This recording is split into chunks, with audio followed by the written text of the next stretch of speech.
Kita sekarang Kabarmu lagi, baik juga? alhamdulillah baik. Apalagi dengan menghirup udara yang seger. Ini Kita lagi di suasananya mana nih, Bang? Autism Garden Village ya, bagi anak-anak yang berkebutuhan khusus. Terapinya ada di sini.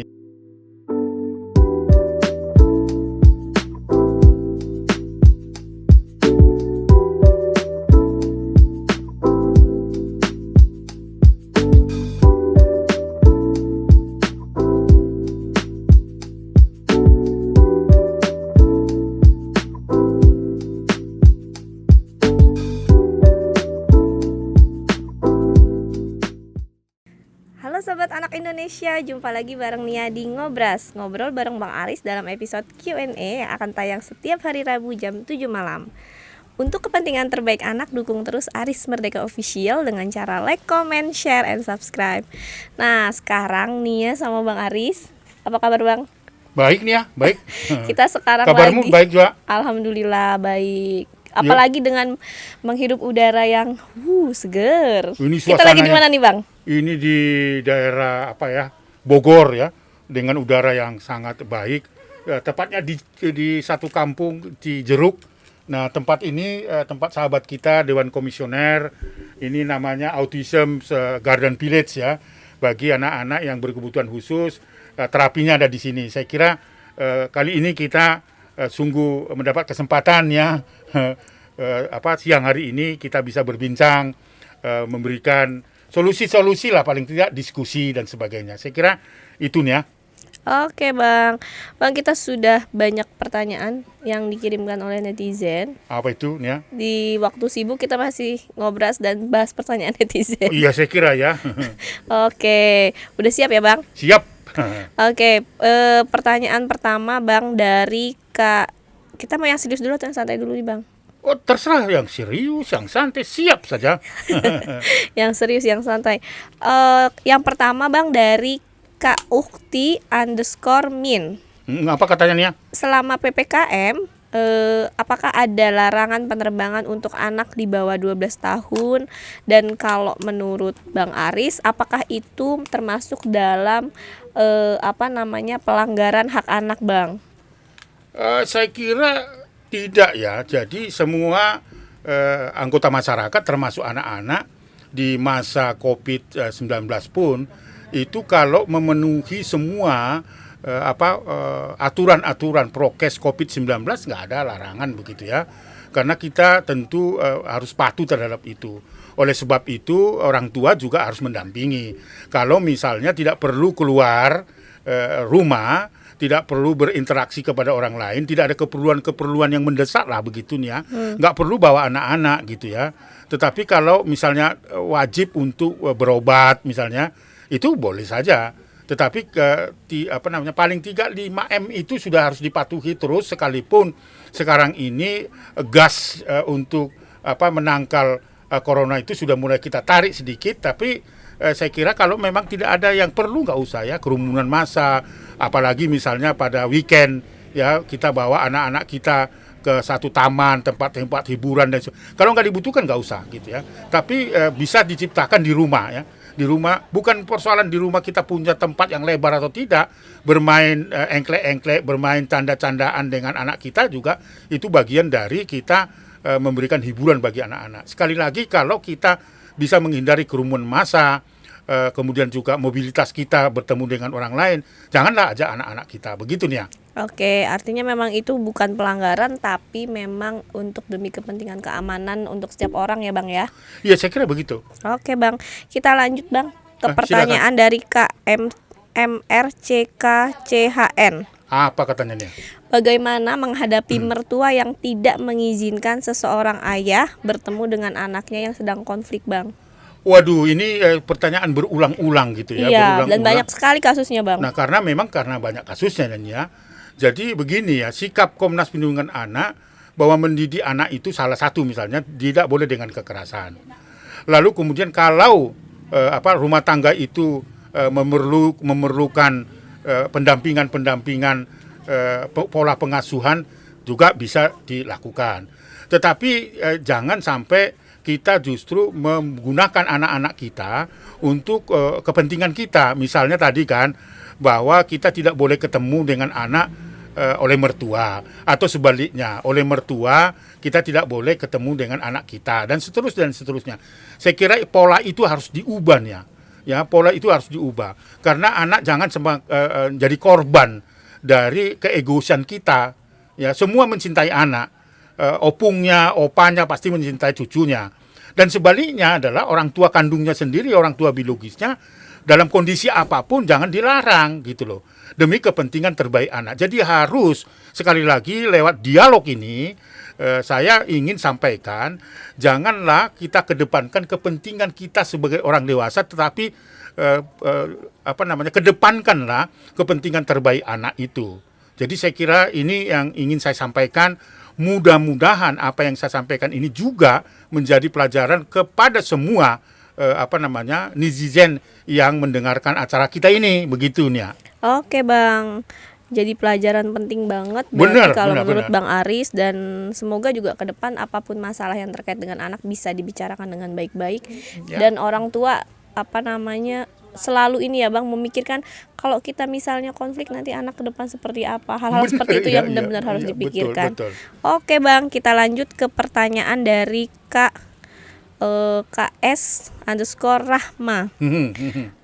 Apakah bisa melaporkan kejadian kekerasan? Jadi gini Bang, kalau misalnya bagaimana memberitahu orang tua yang selalu dia tuh melakukan kekerasan, tapi kita sebagai tetangganya itu ngelihat kekerasan itu Bang. Jadi dia sebenarnya si Kak ini mau ngasih tahu tapi takut dianggap ikut campur begitu Bang.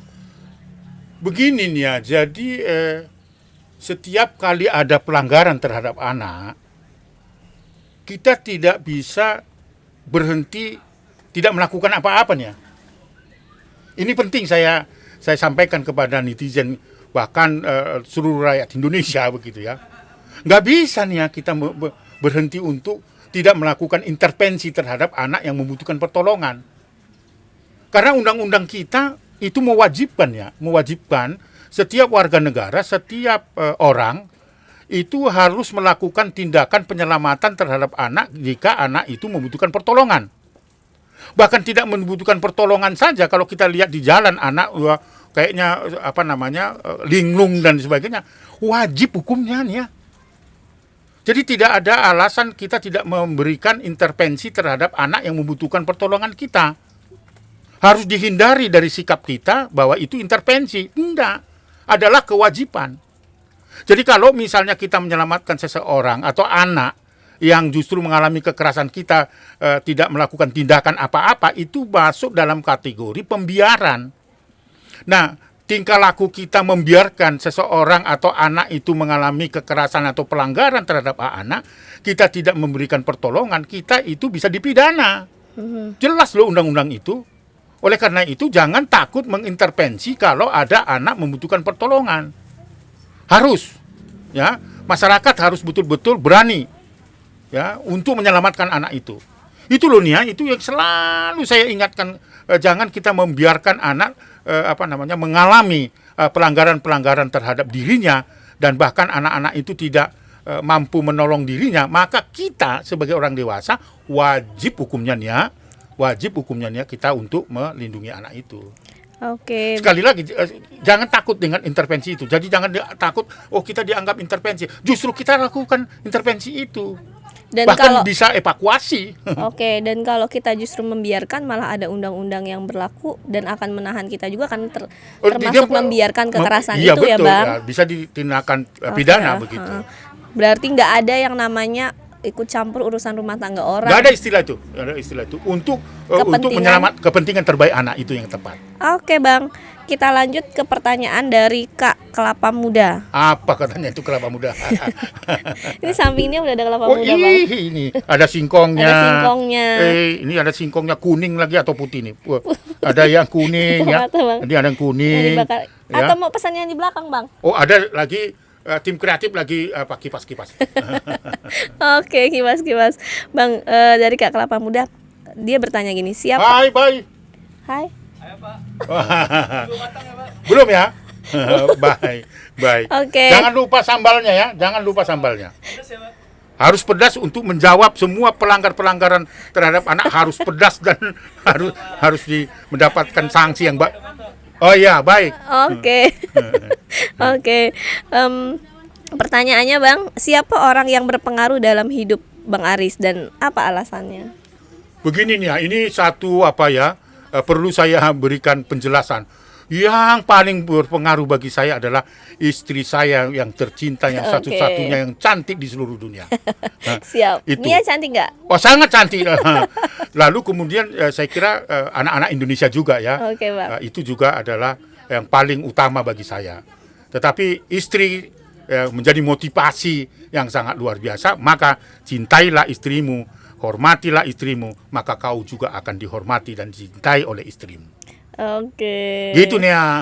Aduh. Kau kan sedang persiapan itu juga kan gitu. Doain ya Bang. Wah, syukur. Persiapan ke sana. Betul. Mengarah ke sana itu prosesnya panjang ya Bang. Tapi tinggalkan saja untuk tim kreatif ya. Kita aja yang Nia duluan deh. Oke. Berarti tim kreatifnya nanti. Nanti belakangan itu. Tapi calonmu dari Jambi atau dari Palembang atau gimana? Calonnya. Nah, sahabat anak Indonesia calonnya lagi nyari. Oh. Oke, Kira Nia. kali-kali ada ya kali Bang yang mau di luar sana. Jangan seperti Bayu yang di belakang saya lagi kipas-kipas masih menunggu-nunggu. Tak ada yang cocok pula itu. Oke. Katanya sih 3 orang yang pas Bayu yang dia suka akan dihadapkan sama Bang Aris. Oh, saya kira baik sekali itu supaya saya ikut menilai begitu ya, supaya dia betul-betul mencintai nanti istrinya. Oke. Bye. 3 orangnya Bang Aris akan siap bertemu. Oh, saya seleksi betul-betul tiga itu. Berarti kalau ada yang mau sama dia juga diseleksi sama Abang. Harus supaya apa? Supaya kita bisa memberikan informasi yang baik sebagai teladan bagi netizen yang saat ini juga sedang memilih mana yang cocok. Kalau menurut Bang Aris nih cocoknya sama orang kayak gimana? Orang yang betul-betul menghormati perempuan sebagai sosok yang harus dihargai, bukan saja dilindungi, tetapi bagaimana sebagai kawan komunikasi yang baik dan sebagainya. Tanpa komunikasi yang baik, kamu tidak akan membangun keluarga yang harmonis. Oke Bang. Pilihlah sesuai dengan kehendakmu, pilihlah sesuai dengan hati nuranimu. Nah, itu dia. Oke. Oke Bang, pilihlah sesuai kehendakmu dan hati nuranimu. Iya, itu akan kita dialogkan nanti pada kesempatan lain. Siap Bang. Oke nih ya. Kita lanjut ke pertanyaan dari Kak Tipa 381. Oh, apa katanya? 3 buku yang menurut Bang Aris sangat berkesan dan patut dibaca saat waktu senggang. Apalagi di masa pandemi nih Bang. Begini nih ya, jadi kita untuk menambah pengetahuan, wawasan, ya, informasi, saya kira penting kita membaca literatur yang berhubungan dengan pekerjaan kita, ya. Sedangkan tidak berhubungan dengan pekerjaan kita juga butuh informasi. Apalagi pada saat ini globalisasi informasi secara terbuka dan sebagainya, saya kira inilah kesempatan kita untuk katakanlah kalau bahasa saya cas baterai gitu ya. Nah, itu informasi-informasi literatur untuk menguatkan komitmen kita, apalagi misalnya Nia ya, kita bicara tentang anak, bicara tentang perlindungan anak. Saya kira perlu juga informasi-informasi yang akurat yang perlu menambah pengetahuan kita. Saya sendiri juga tidak lupa ya membaca literatur yang berhubungan dengan pekerjaan kita. Sekalipun literatur itu ada di dekat kita dengan kasus-kasus yang kita hadapi. Itu bagian dari literatur. Maka buku saya itu ada 2 edisi. Saya menggunakan literaturnya adalah pengalaman empirik. Pengalaman korban-korban yang saya tuangkan secara detail dengan penuh analisis secara sosial dan tepat gitu, sehingga itu bisa terinformasi dan bisa menjadi bahan dibaca oleh orang yang saat ini bekerja sebagai pegiat-pegiat perlindungan anak. Jadi saya kira itu penting sekali Nia. Nia juga saya kira carilah literatur yang lain begitu. Oke Bang, oke berarti salah satu buku yang patut dibaca adalah 2 bukunya Bang Aris yang Saya sudah kira iya, beredar. sekalian promosi. Yang sudah beredar ya Bang? Betul. Ada di toko buku Gramedia dan di toko buku-buku lain, juga ada di Komnas Perlindungan Anak dan ada di beberapa tempat begitulah. Oke, atau di Komnas Perlindungan Anak juga Betul. ada. Silahkan datang atau hubungi adminnya gitu. Oke Bang, kita lanjut ke pertanyaan dari Kak Atmi _ Apa pertanyaannya? Apa yang membuat Bang Aris semangat menjalani hari-hari saat bekerja di Komnas Perlindungan Anak? Jadi saya pertama tentu semangat anak Indonesia untuk bangkit melawan kekejaman terhadap dirinya. Ya. Banyak Oke. laporan-laporan masyarakat dan tentu yang kedua adalah terinspirasi dan terdorong kekuatan doa yang disampaikan oleh istri saya tercinta itu. Ya, saya berulang-ulang mengatakan istri saya tercinta karena saya patut untuk menghargai istri saya karena dia inspirasi yang sangat luar biasa. Jadi kalau kau nanti menikah, jadikanlah suamimu menjadi inspirasi sebuah gerakan yang bisa menyelamatkan anak-anak. Jadi saya kira itu. Jadi saya tidak berlebihan ya. Inspirasinya juga bisa karena doa anak-anak Indonesia, baik anak sebagai korban maupun anak-anak yang saat ini sedang berjuang ya pada situasi sekarang adalah melawan atau menangkal COVID-19. Saya kira Aris Merdeka Sirait, NIA, kemudian Komnas Perlindungan Anak dan teman-teman pegiat perlindungan anak dan tim kreativitas Komnas TV Anak misalnya, ini bagian dari salah satu solusi bagaimana kita bersahabat dan menjadikan anak menjadi inspirasi kita, tidak main-main dengan nasib anak Indonesia, begitu. Oke, setuju banget nih. Oke. Sangat menginspirasi pokoknya Bang. Betul, itu. Menjadi oke, pasangan kita pokoknya harus. Nggak bisa nih kalau enggak nih, nggak bisa. Saya sendiri nggak bisa bergerak apa-apa. Ya, artinya bahwa inspirasi itu harus kita cari gitu. Nggak bisa dengan kehendak sendiri. Itu yang selalu saya buat di dalam semangat diri saya. Itu penting. Yang penting ya. Berarti yang penting juga mungkin Bang, kita harus membahagiakan diri kita dan pasangan kita.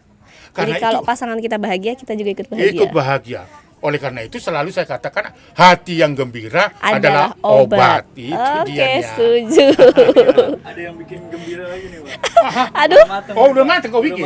Alamak, ini. Waduh, seru. Ada cabenya lagi nih ya.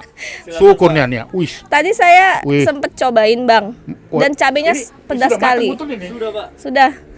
Coba boleh deh. Supaya gembira hatinya, Pak. Saya yang kasih sama kau dulu. Oke. Kita makan.